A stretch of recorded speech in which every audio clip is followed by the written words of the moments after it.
is not like TV, only better. Television!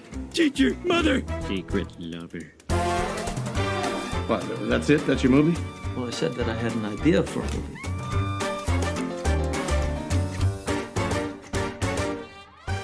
Folks, this is Screen Watching. It's our weekly discussion about the TV, the movies, the screens, the watching.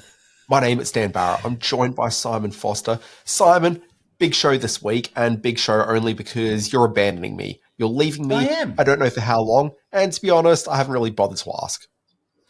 You'll cope, I think. You're a man who can stand alone in this wild, crazy world in which we live. The fans I'm worried about, they'll both suffer terribly in my absence, so I do apologise for that. Yes, as of Tuesday, I will be flying out with my good lady wife for our 10th anniversary celebrations. We're going to Korea and Japan, and as I've studied it on the calendar, we'll be away for the three next shows. So I don't know, how are you going to fill the airspace? What are you going to do without my witty banter, my tarty retorts to your observations?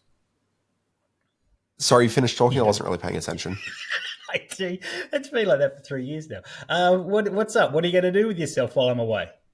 Look, so this is what listeners can expect. It'll be one of two scenarios. The first scenario is that I'll follow through on my intention right now, which to organise a couple of guest hosts and have some fresh voices and really sort of spruce up the place around here for a bit. Nice. Okay. The alternate version is that I get a little bit busy and reach Friday morning and then suddenly realise I don't have a lot of options. And so people get maybe what would be a 7-minute podcast for a couple of weeks. But we'll see how things play out. Yeah. I get it. That's fine. I should point out I'm going to be away for some big movie releases, arguably the biggest sci-fi film of the year. The film The Creator from Gareth Edwards is going to be dropping, so I am a little bit disappointed I'll be missing out on that. And I'll be away for the preview screening of the Scorsese film Killers of the Flower Moon, so I came very close to cancelling my 10th wedding anniversary trip so I could attend those films. But no, she's making me go, so I'll have to drop in on those later in the month. Simon, maybe you could instead watch the Martin Scorsese was it Flowers of the Killer Moon? Is that what it's called? Killers of the Flower Moon? Killers of the Flower Moon, as it was originally produced to be seen, which is on Apple TV. Yeah, that's what I want to do. Watch a film of 206-minute film that's given the Scorsese cinematic treatment. I want to watch it on the Apple TV screen there. That's exactly right. That sort of counters your whole argument. Simon? That sort of Simon, made by the Apple TV, die by the Apple TV. We'll see. What's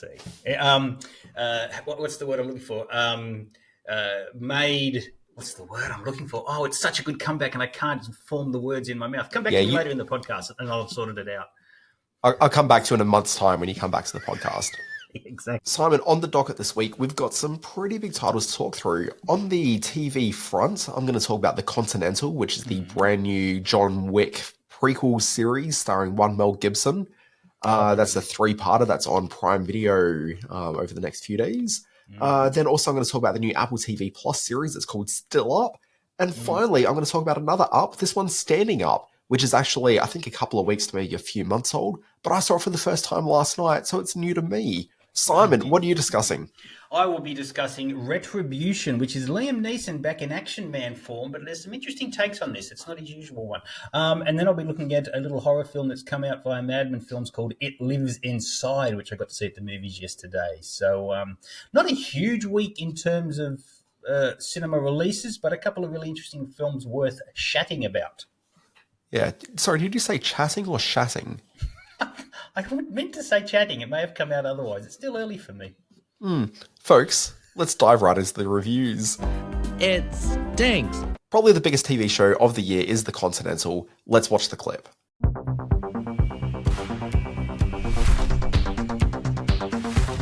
Simon, my distaste for prequels is legendary. Here we go. People talk about it, people walk the streets, and someone will just utter the word prequel, and then suddenly the streets will just go silent, and they're like, I hope Dan Barrett's not around. Because word is out just how much I detest them. So I sat down watching The Continental from the world of John Wick, which thankfully is from the world of John Wick and not the book of John Wick, because I'm still trying to work out what a spiral Book of Saw is, but, you know, that's an issue for another day. Perplexing. It is very true. Yeah, I don't know what is there. And there's a book of John Wick. Is that a thing? No, this is the world of John Wick. Oh, there's a world of John Wick. All right, we're already. I will accept that he comes from a world, so that's fine. Basically, what you need to know about this is that the adventures of John Wick often always revolve around this hotel in New York City. It's called the Continental. A whole bunch of hit people check into the hotel, and sometimes they don't check out of the hotel. And when they do, it's through a window. That's what you need to know about the Continental. Well, actually, here's the other thing you need to know about the Continental. There's various rules in the John Wick universe about how you're not supposed to like kill other hitmen there, and it's a safe space, but obviously things go awry and there's lots of action sequences within the Continental, particularly in that third movie, the second one. Yeah, overseen by Ian McShane in the film, if I recall, in the films I recall correctly, yeah. And I'm sure there is not a single audience member who wasn't sitting in that audience going, Ian McShane's character, gosh, I'd like to know what his deal was when he was a man in the 1970s. And finally, in this TV show, you get your wish. There is this TV show that explores the hotel. The Ian McShane character is a bit of a younger person, a female cop who's trying to, like, create a space of identity for herself and prove herself in the force amongst all these men. Anyway, she maybe goes down a pathway she shouldn't, which leads her to the Continental. Basically, the expectation I had with this was that it is a John Wick prequel series, so immediately I wasn't interested because it's a prequel, but I also figured it was going to be a TV series of a action franchise, which isn't just any action franchise. This is a wall-to-wall action extravaganza, John Wick. Is. But is the TV series going to do the same thing? And I can report that no, it isn't that, but it does have some pretty good action in it, and people aren't necessarily going to be short of action, but it's not quite bringing that John Wick experience. What people probably need to know about this one to give it some credibility is that, yes, there are 3 episodes. 2 of those episodes are directed by Albert Hughes.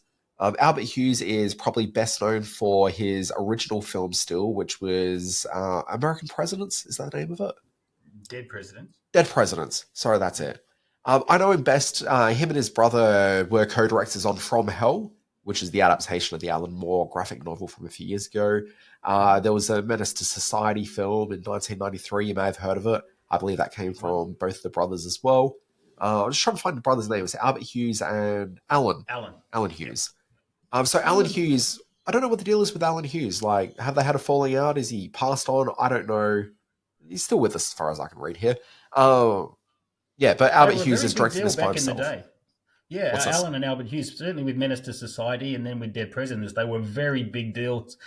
They sort of came out of that sort of African-American independent film culture that you'd also throw Robert Townsend and Spike Lee and those sort of people in there. That was a real big deal back in the day. So, anything with the Hughes brothers attached has for a long time been a if not a must-see, then definitely worth checking out. Yeah, well, look, I mean, maybe this is 50% of your value because you've got a Hughes brother as opposed to brothers. So he directs 2 episodes, and then you've got the middle episode directed by Charlotte Bronstom. She's directed a whole bunch of things. She was on Lord of the Rings, the Rings of Power. She did some Outsider episodes.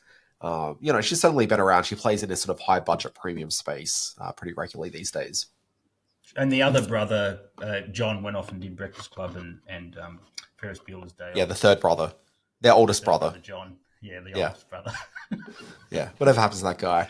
So, ultimately, what you probably need to know, because people have expectations built on the fact there's these John Wick movies. One, the action's not quite as good. It's just a different type of action film. This is more like a 1970s infused crime noir. It's not quite blaxploitation, but it's very much that late 90s through the 2000s look back and trying to evoke the vibe of what they feel that 1970s cinema is, as opposed to actually what it was. It's kind of that kind of thing going on. Performances are all pretty strong. Like, it's fine. Like, people have a pretty good time with it. I had a much better time with it than I expected. But ultimately, it fell down to that usual thing I've got with prequels, which is that it's all built very much around the idea of, wait, how does this connect to this? Oh, and this becomes that. Oh my God. And usually what you're expected to do as a viewer isn't necessarily given to you with any sort of grounding of... There's no value adding to what you're watching by connecting it to the thing that supposedly comes after, nor do you ever watch the thing that came after feeling that you better understand the world because you've seen the prequel. You are skating around the anti-Semitic elephant in the room, and that's one Mr. Mel Gibson. What have you got to say about his involvement in this, and how's it going to play out with the potential audience? Look, I mean, probably top line, don't really care. Next sort of thought is that some people may find it a bit distracting and a bit annoying. Basically, I'm like, okay, it's just Mel Gibson. I don't really care. I heard a quote from, it may have been Albert Hughes, I'm not too sure. It was definitely someone involved in the production, maybe one of the producers. And they said that the reason they hired Mel Gibson was because Mel Gibson was right for the part. And I remember watching it thinking, well, I could probably see another 4 or 5 actors easily playing this role. I don't know why they had to hire Mel Gibson and bring the baggage that Mel Gibson brings to it. But ultimately, I'm not going to have a huge issue just because someone's got some really shitty viewpoints on the world. Like, people that have shitty views, I think that's fine. It's the behavior that you exert in the world. And, you know, he certainly has some dodgy moments here and there, but, you know, there's greater crimes committed. So am I right in thinking he's the McShane character? That's what we're talking about. Simon, if you want to know these questions, you should watch the program. As in, you don't know the answer to that question. Yeah, sure. Simon, okay. It's 1970s. How old do you think Ian McShane is in 2020 something when the John Wick films are coming out versus that? 1,000 years old. Ian McShane would be in his hundreds. It's a silly question. I wasn't going to dignify it, and you made a big issue out of it. So here we are. I just proved that you're a silly person with silly thoughts. You've come out of the gate. You've got such a red face this morning. I can tell you've been stressed out. Take a chill pill, man. I mean, that's mostly because of reflected glow from a screen in the dark room. You can't tell this. Like, people watching the video feed will think that I'm in a really brightly lit room. Not the case at all. It's just emanating from the screen. People watching the video feed are going to look back at last week's episode and go on, what's happened to the other poster? Did the blue tack come unstuck next to Judgment Night there? Simon, we discussed this at the beginning. We weren't going to have a 90-minute podcast, and you all got all these asides about, is that Ian McShane's character? Where's the poster gone? We don't need to discuss this. Let's talk movies and screen culture. All right. Well, you're done with your little Mel Gibson moment there. I'm going to go on to Liam Neeson in Retribution. Are you going to answer that? It's not mine. Hello, Matt. Sorry, who is this? There is a bomb under your seat. If you... Okay, Liam Neeson, another action movie. This is exactly what cinema needs. Go ahead, what's the deal? All right, and that is exactly the point of view that this film is going to come up against when it's trying to win audiences. There's going to be, and all the marketing is not doing this any film any favors because of late his movies have been fairly tired retreads of the same sort of stuff. He kind of peaked when he came out of the gate with the Taken films, and each one has been like when you do too many photocopies of a photocopy, they just become blurrier and messier and less understandable and far less important. Then along comes Retribution. Now, in Retribution, it's all set in Berlin. He plays a big C capitalist who he has family troubles. His wife, played by Embeth Davitz, the first time they've been seen on screen together since Schindler's List. They have 2 young kids, a teenage boy and a preteen girl. It's typically sort of distracted family life we see at the start of this film. He finally decides to take some time off work to drive them to school, all the while he's on the phone to the office. But then he gets a phone call that says, hey, there's a bomb under the front seat of your car. If you move or if you let the kids out, I'm going to set the bomb off, thus setting in motion a confined thriller. He spends the best part of this film entirely within the confines of his car, as do the kids. And much like the Colin Farrell film Phone Booth, it's how the director, Nimrod Ansel, really sort of twists the screws on this situation. There are other elements to this that really play into what a bit more upmarket Liam Neeson film this truly is. But I do think those elements are going to be lost in, as you say, this is just another Liam Neeson action-y film. It's probably Liam Neeson's best performance in the last few years. He brings a lot just by sitting in the front seat of this car. It's all shot around Berlin. And I just want to Google very quickly what Nimrod Antal has done before, because he's a director who brings a real bit of class and a real bit of energy to the action sequences. You know, the high watermark for something like this is speed, I guess you could say, or the aforementioned phone booth with Colin Farrell. But in years gone by, I'm looking down the things. Oh, he did an episode of Stranger Things. That was interesting. He did the Predators reboot with Adrian Brody, which wasn't so crash hot. If only they'd hide Adam Brody. Exactly. So, yeah, he's been mostly a TV director since a bit of a flourish to start with. But he is a director that knows how to wield a camera. The other good thing I really liked about this is that it's not overly reliant on CGI, or the CGI they use is particularly good. That kind of unravels a little bit. The last 10 minutes of this kind of undoes a lot of the goodwill that it had built up along the way. It's a bit silly towards the end. But overall, this was a real surprise. And I must admit, I watched this on a small screen, and I kind of wish I'd seen it on the big screen, because it's not a bad little action movie, and slightly better than I've come to expect from Liam Neeson in years gone by. So, yeah, Retribution in wide release this week. Speaking of Liam Neeson, the other night I watched that movie that he was in. It was like The Train That Couldn't Stop. What was the name of it? Yeah, he's had so many films. See, I'm going to have to look that up. Was it? No, it wasn't. I'm going to call it Bullet Train, but it's not Bullet Train. That's the other one. It's not Bullet Train. No, it's just over the last few years, he's had a whole bunch of single word titles. Are you looking it up, or am I? Because I'll never remember it otherwise. It's called The Commuter. The Commuter, yes, exactly. And I'm looking through his filmography here. He's made about 15 films since then. That was only 2018. I know. What sort of debts is he paying off? What sort of problems are going on financially for Liam Neeson at this point in his career? Yeah, and there's some good ones in there. Memory was a good film. I remember that. But, yeah, he's just... You're right. He doesn't say no to much. Cold Pursuit, The Commuter... He was in The Oval. That's interesting. Yeah, okay. So let's move on. As much as people love their favorite podcast of two guys scroll through IMDb and get surprised by things while muttering to themselves, let's instead move on. We're going to talk about a brand new Apple TV Plus show that is absolutely worth your time and should absolutely be on your radar. It's called Still Up. Danny, why are you crawling around in the dark? Were you actually asleep? Of course not. I was trying to save on light bulbs. Haven't slept for about 2 months. Chronic insomnia. Hypnotism, acupuncture, none of it works. You still up? How was your day? Oh, I saw this ad for some new pills called snoozers. No, they don't knock you out. They just make everything taste like cabbage. One of my favorite TV genres is the quirky romantic comedy, which has some sort of unusual element to it. You just need a bit of charisma between the two leads, and off you go. I'm absolutely there for it. I like little shows that go for half an hour, which don't have big stakes to it, just nice, easy watches. And this absolutely falls into this. This is a UK set TV series. It's called, as I said, it's called Still Up. And this stars Craig Roberts, who people would remember from Red Oaks or from the movie Submarine, which was the Richard Ayoade debut feature.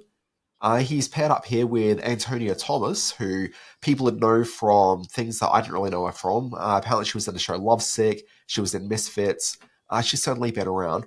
The two of them are an absolute delight on screen, not opposite each other. Here's the gimmick of the show, Simon.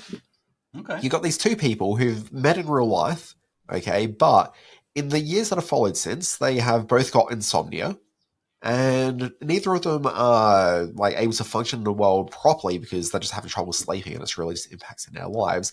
And so every night they stay up in whatever scenario is currently going on in their lives. So in one episode, he's got a job that he's applying for in the US with Rolling Stone. He's a music writer.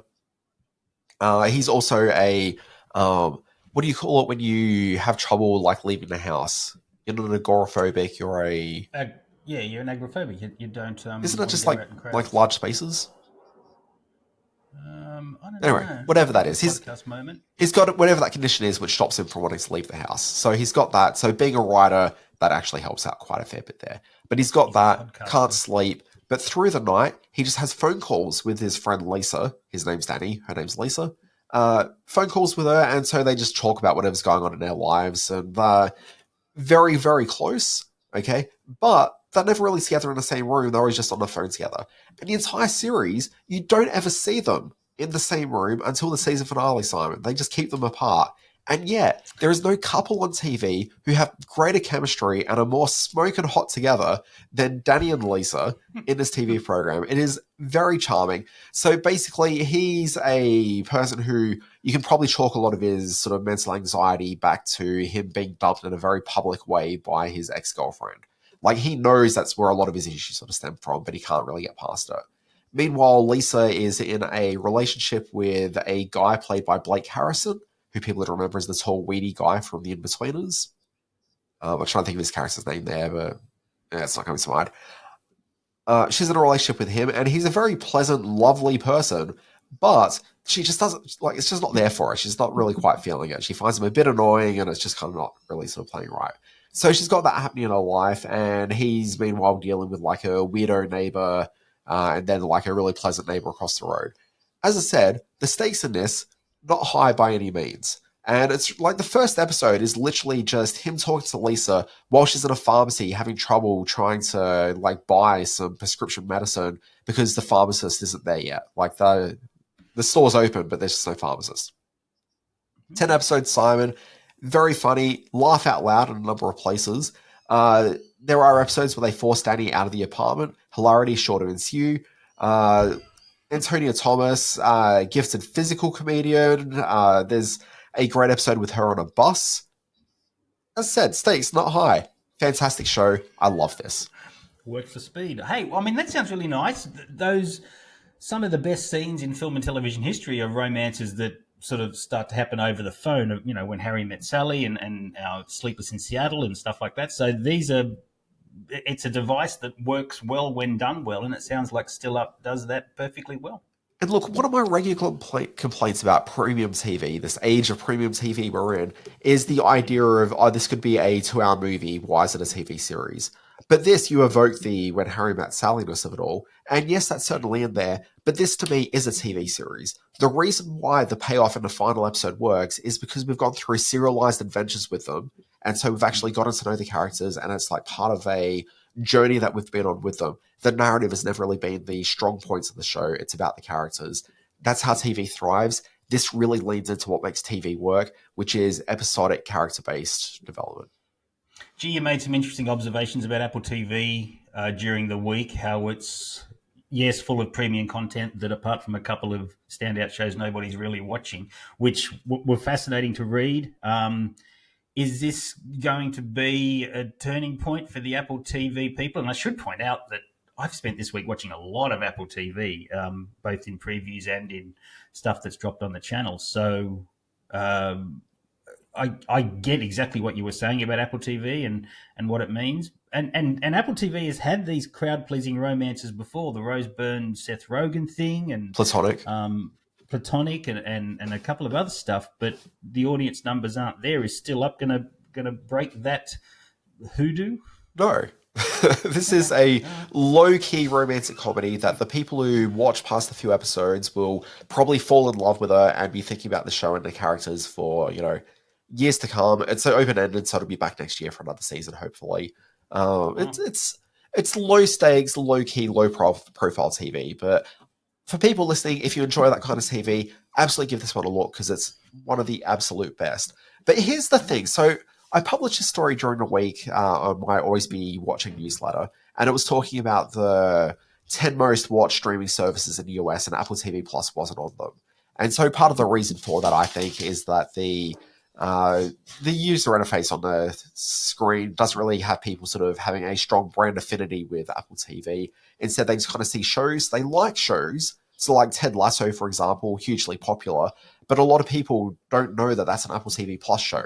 And so I think that's kind of where the problem lies for the platform. Because it's consistently sort of good products. Sometimes it doesn't work, but, everyone has a failure rate. But they've got a very good high success rate.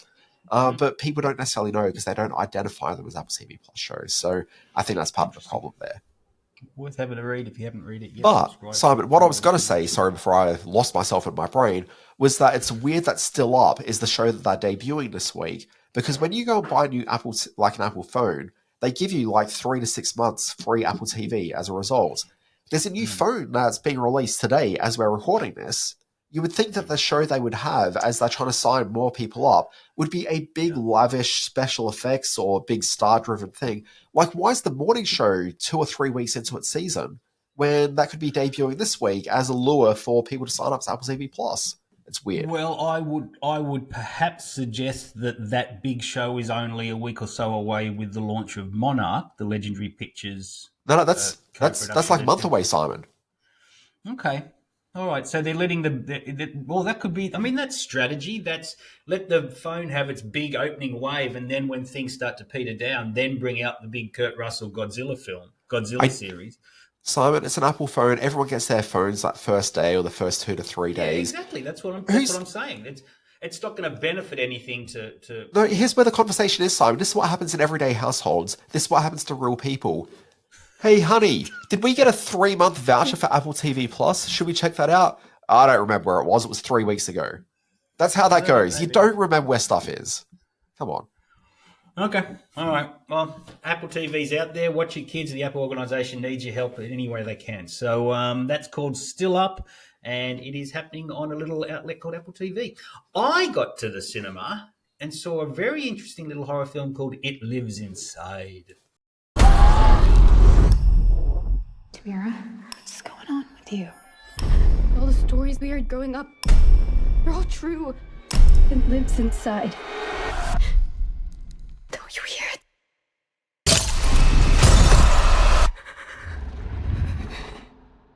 The first thing I noticed about It Lives Inside is that it very much adheres to an 80s aesthetic in the way it presents its story. And by that, and a lot of sort of ironic horror films claim to be that way. Certainly most recently Talk to Me was a fairly contemporary horror film that boasted of being the new Nightmare on Elm Street and trying to invoke sort of 80s horror tropes in a new way. And it did that very successfully. But with It Lives Inside, it's actually shot in a way that really does evoke horror films of the time. It's a rather small cast. It's a sort of singular concept in how it's told. The story is about an Indian family living in America who quite inadvertently summon an ancient spirit that is haunting the diaspora that is the Indian community there. And it's up to young Samita, played by the beautiful and very talented Megan Suri, to make things right and put the demon back in its place. So there is certainly that Nightmare on Elm Street element.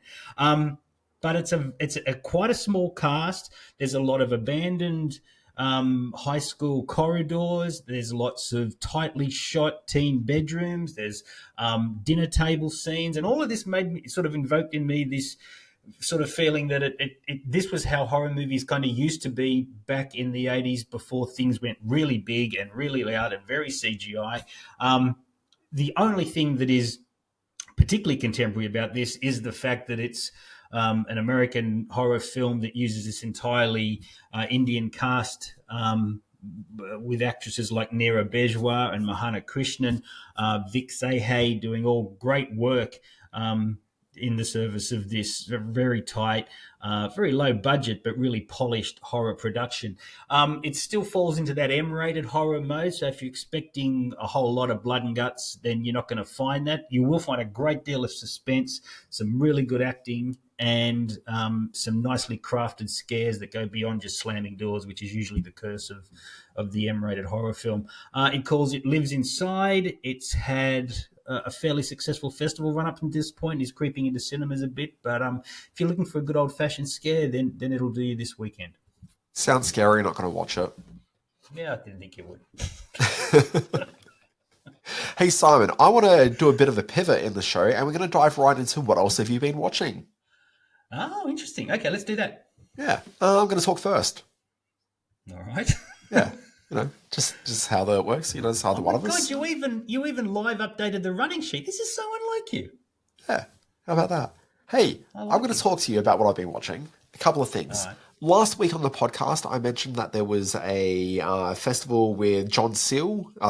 Festival of the Movies of John Seal, the cinematographer from Australia. Great cinematographer, yep. Yep. If people are listening to this and you somehow are listening to the podcast before Saturday afternoon, the 23rd of September, at 1 o'clock at Goma, you can get along and see John Seal live in person talking about his movies. Great opportunity. What's that? You going to duck in and see it? I don't think I'm going to have time. I've met him a couple of times. I've got a couple of great photos I'll put up on our Facebook page of a certain younger Simon with the great John Seal. I'm a huge fan of his work. Yeah, look, if I didn't have a toddler's birthday party and a few other issues going on this weekend, I'd probably try to find a way, but don't really take your child to that. Okay. Yeah, I think the 2-year-old would love the John Seal chat, but, she'll just have to miss out. But because they're doing this live chat with John Seal, for 2 weeks, Goma are running a whole bunch of retrospective John Seal movies. So on Friday last week, I got along and saw The Paper, which is the Ron Howard film from 1992. I think that's right. Maybe. Disaster struck for that one. I turned up because the majority of the films they're playing is 35mm. The film, they had the canister. They opened up the canister and found that while they could watch the movie, the audio track had been taken off the film. Yeah. What? Yeah, very frustrating. So anyway, we ended up being presented a digital version of it, which was, it's still fun watching it up on a big screen. It just wasn't quite the same. And then after that, on Wednesday night, I went and saw The American President, being the Rob Reiner film from a script by one Aaron Sorkin. Wow. Delight, hugely romantic. I really like that film. But the one thing I will say is that watching it, particularly in this last last fortnight, or even the last week, the resonance between what was considered a political scandal in the 90s versus what's a political scandal in 2023, really quite different things. If people have seen that movie... Words absolutely right out of my mouth. I was about to say, our perception of the American president in the mid-90s was, because everything was kind of Bill Clinton-y sweet and everyone loved it back then. This was pre-Monica Lewinsky and certainly pre-Trump. Yeah, so look... If you haven't seen the movie, it's about a widowed president. The wife died during the election campaign the first time through. So he's been single for a couple of years, and his head is turned by a lobbyist who comes in for a meeting one day. He senses she's got a bit of spark and some vitality. He's like, I like that lady. So he organizes to woo her. He invites her to a state dinner and tries sending her flowers. And it's not easy for the president to send some flowers. It's just lots of very sort of low-key romantic humor, but the narrative stakes of it all is very much that he's got a very high approval rating at the beginning. He's got a number of objectives he wants to be able to pass through the political system. Can't do it because as soon as he starts this relationship with a woman who is an elegant, very publicly acceptable woman, for some reason that is seen as a huge issue in 1995, 96. And so people are like, why won't anyone think of his daughter, who's like a 15-year-old girl? The sort of environment this president is exposing his child to, and it's like, look at this lady. She is absolutely the person that you want the American president who's a widower to suddenly hook up with. She's perfectly fine and nice. It reminds me of that great Jon Stewart line when he said, remember back when a presidential scandal was wearing white after Labor Day? Yeah, exactly. Or wearing a brown tan suit. Look, and so you've got that, but I'm watching this the same week that Lauren Boebert, the Republican politician, is she a senator? Congressperson? I don't know how it works. Yeah. So anyway, she was seen attending a performance of the Beetlejuice live show in her hometown in Denver. She was, how does one politely say, rubbing the groin of the young man that she was with while he was reciprocating to her chesticular areas. Plus the vaping, plus the photography during the performance. She was acting like a total D-I-C-K dick. And in the current political climate, you know what the fallout for that was? She came out saying, guys, no biggie. And the world just moved on. But anyway, fantastic. But anyway, good film. I really enjoyed seeing that on a big screen. Moving on. I watched the brand new Netflix streaming movie called Love at First Sight. Simon, you'd be right across this one as you love your YA Netflix rom-coms. I absolutely do. Have you seen this? I don't know this one. No, haven't seen this one at all.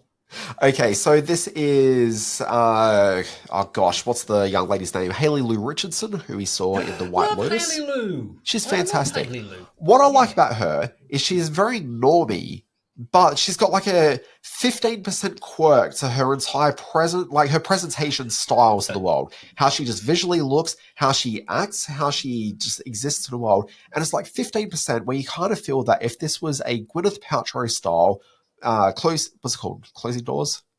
What's that film called? Sliding Doors. Sliding Doors.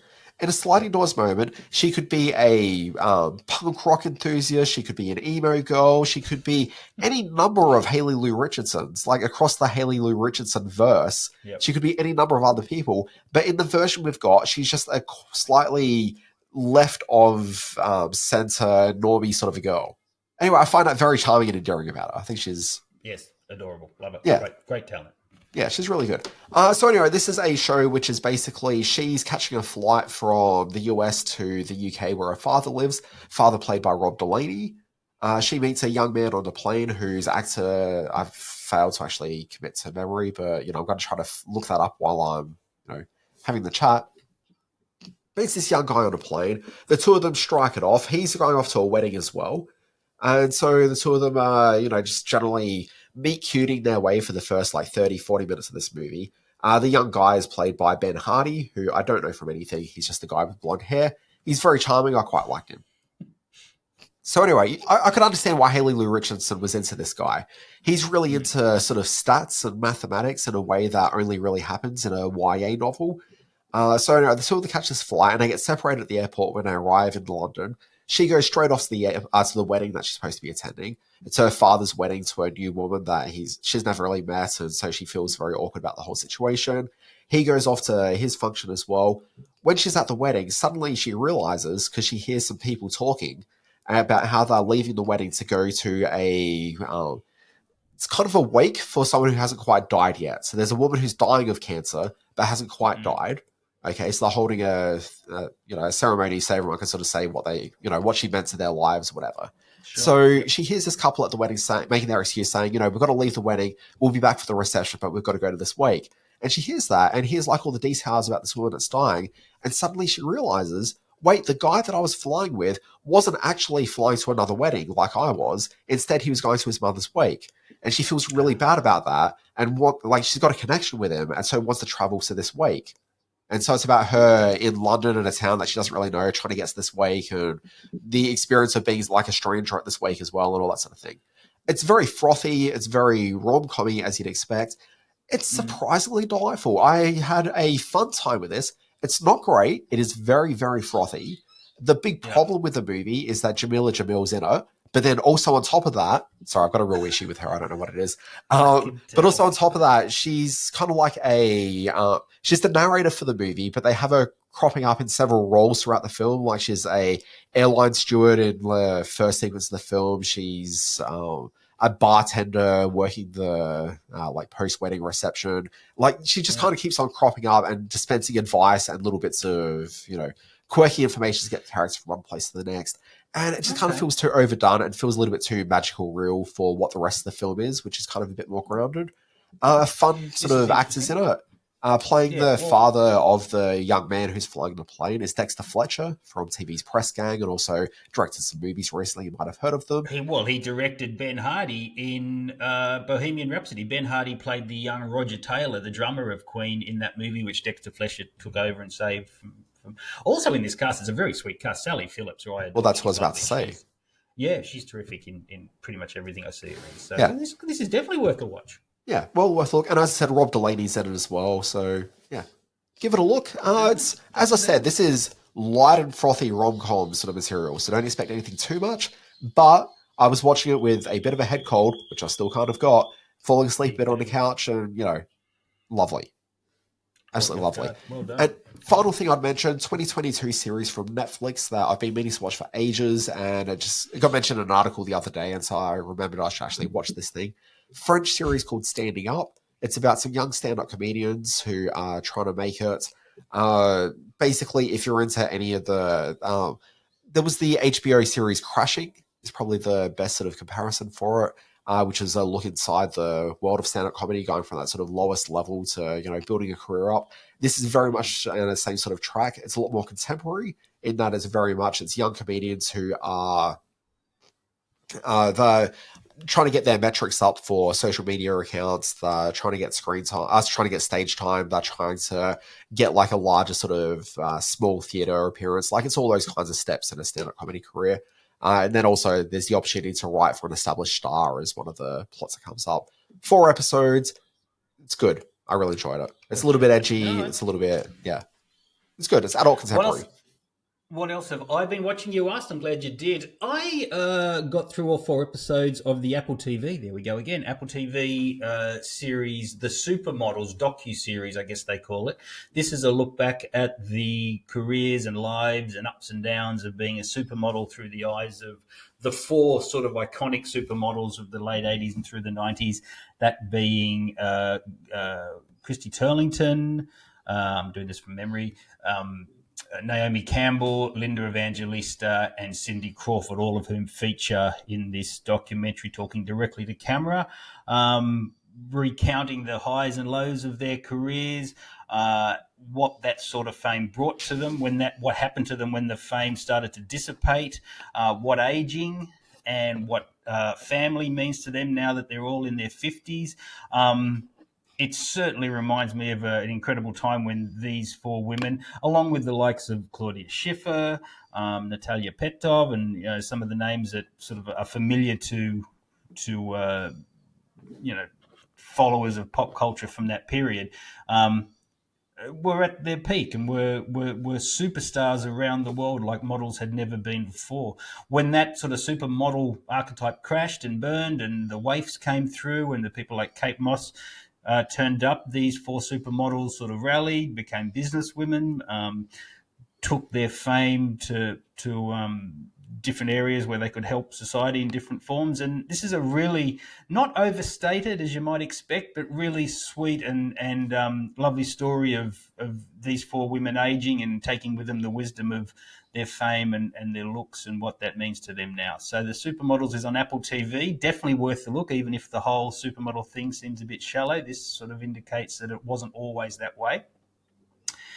The other thing I had a look at very quickly is a new series on SBS On Demand called The Change. This is written and directed and starring the wonderful Bridget Christie. Some will know her from her Taskmaster appearance. This is a British comedy show about a woman in her 50s who decides to leave behind her real horrible husband and generally horrible kids and hit the road on her motorbike and make a new life for herself, albeit briefly, but just in a way that she thinks she deserves.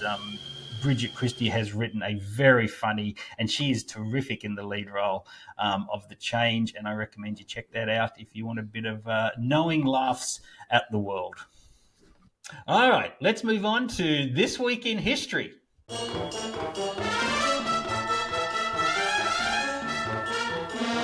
Okay, Simon, what do we got?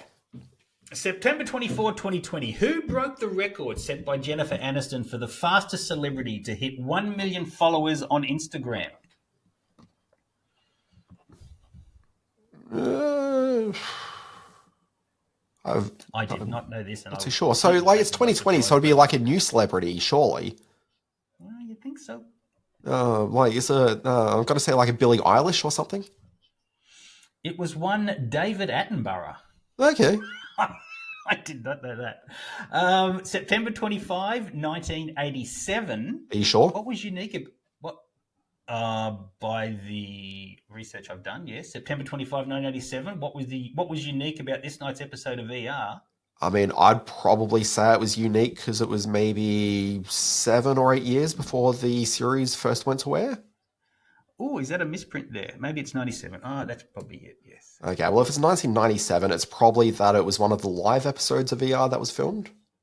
It was, yep. It must have been. I probably just put a dip dot in there. Okay.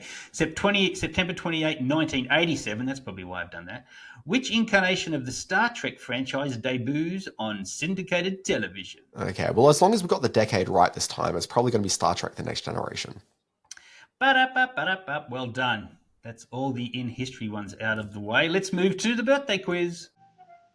No, Not happy birthday. No, not that. Please, no. Not happy birthday. I think this is a pretty easy one. Let's see how you go. September 23, 1961, the late, the beautiful Elizabeth Pena. September 25, 1968, Will Smith. September 26, 1956, one Linda Hamilton. And September 27, 1971, a young man named Patrick Muldoon, who some will know from Melrose Place, some from Starship Troopers. So my big challenge with this one is I have no awareness of Elizabeth Pena at all. Come on, she was in Modern Family. She's been around. She only passed away a few years ago. Yeah, I didn't watch it. I didn't like Modern Family, so I didn't watch it, so I don't know. And she's been in heaps and heaps of things. So Elizabeth Pena, Alex Proyas. Will Smith. There's a bit of a clue. Linda Hamilton and Patrick Muldoon. Yeah, I cannot think of anything that would connect Will Smith to Linda Hamilton to Patrick Muldoon. All right, let me put it this way. What's Linda Hamilton's most famous role? Well, obviously as the Beauty and the Beast. Mm-hmm. Try again. Okay, well, you got to be talking about one, Sarah Connor. Yeah, Sarah Connor. Opposite a giant... Robot. Will Smith in Alex Proyas's... Well, that'd be iRobot. Patrick Muldoon I only know from the aforementioned Melrose Place and Starship Troopers. When did he appear with a giant robot? In 2015, he made a movie called Robo-Dog. When Tyler's furry best friend dies tragically, his inventor dad creates a new dog to take his place, complete with mechanical powers and robotic abilities. So there's that. And Elizabeth Pena, you may recall, starred in the Steven Spielberg-produced Batteries Not Included with Hume Cronin and Jessica Tandy in 1987, when little alien robots come from outer space and take over their tenement apartment. It's a very sweet film. Now, I've never seen that movie, but I did own it on DVD for a short while, and that was only because the DVD for it came out in the height of DVDs were costing $40, and for some reason Kmart was selling them for like $3.98, and so a bunch of us on a Usenet group on the internet all went out and bought the DVD because it was just so cheap, but it just sat on the shelf and I never watched it. Oh, it's an adorable film. Matthew Robbins directed, and he also directed Dragon Slayer back in 81. So, please see Batteries Not Included. It's such a sweet film. It's got all those Spielberg's 80s touches to it, and it's so lovely. So, yes, they were all in robot films. There you go. It's been exhausting. I need a holiday for a month. Yeah. What are you looking at? What are you Googling? Oh, sorry, work email. Simon Foster, this is the end of the podcast. We're going to wind things out. I'll be back next week with more screen watching. In the meantime, I've got a newsletter, Always Be Watching. It's at alwaysbewatching.com. It's got the big stories in TV, streaming, and film. And on Fridays, I drop the Always Be Streaming newsletter, which is a helpful guide to the things that you may not have been aware of during the week. Simon, you do some online racketeering. What are you up to? Screen-space.net.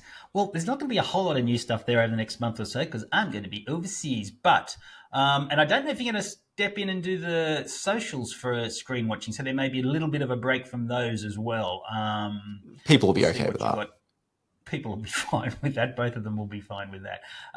But you can go to @ScreenWatchingPodcast. Give us an email on screenwatchingpodcast@gmail.com with any questions, news, or reviews that you want us to have a look at.